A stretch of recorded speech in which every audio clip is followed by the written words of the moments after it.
जिच्या पोटी जन्म घेतो, जिच्या हाताच्या घासावर वाढतो आणि मोठे झाल्यावर कधी कधी तिचाच सन्मान विसरतो, त्या प्रत्येक आई, बहीण, मुलगी आणि स्त्रीला मनापासून मानाचा मुजरा.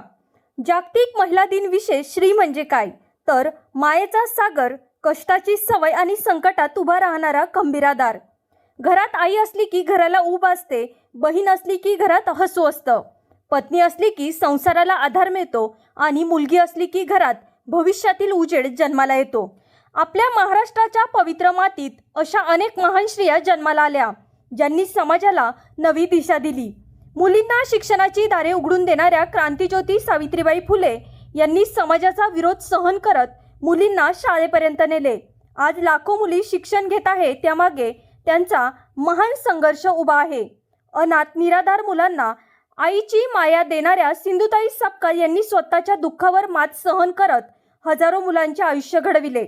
आई पण रक्ताच्या नात्यानेच नाही तर मायेच्या नात्यानेही असते, हे त्यांनी जगाला दाखवून दिले.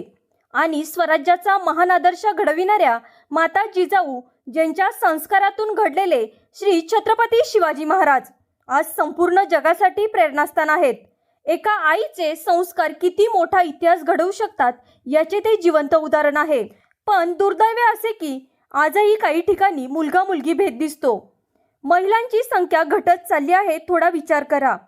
मुलगी नसती तर आई कोण झाली असती? आई नसती तर आपलं अस्तित्व तरी कुठे आलं असतं? आज काळ बदलतो आहे. मुली शिक्षणात पुढे जात आहेत. डॉक्टर, पोलीस, अधिकारी, खेळाडू, वैमानिक अशा प्रत्येक क्षेत्रात त्या स्वतःची ओळख निर्माण करत आहेत. सध्या 10वीच्या परीक्षा मध्यावर आहेत आणि 12वीच्या परीक्षा अंतिम टप्प्यात आहेत. शिकलेली मुलगी फक्त स्वतःचं आयुष्य घडवत नाही तर एक कुटुंब घडवते, समाज घडवते आणि देशाचं भविष्य उज्ज्वल घडवते. म्हणून आजच्या महिला दिनी एवढाच संकल्प करूया, स्त्रीचा सन्मान करू, मुलींना शिक्षण देऊ आणि स्वतः उभे राहिल्यावर समाजासाठी काहीतरी करू. कारण खरं सांगायचं तर स्त्री ही फक्त घराची शोभा नसते, ती घराचा कणा असते, समाजाची शक्ती असते आणि भविष्यातील पिढ्या घडवणारी खरी प्रेरणा असते. सर्व मातांना, भगिनींना, मुलींना आणि मैत्रिणींना जागतिक महिला दिनाच्या मनपूर्वक शुभेच्छा. स्त्री वाचली तर संसार वाचेल, स्त्री शिकली तर समाज घडेल आणि स्त्री उभी राहिली तर राष्ट्र उभे राहील.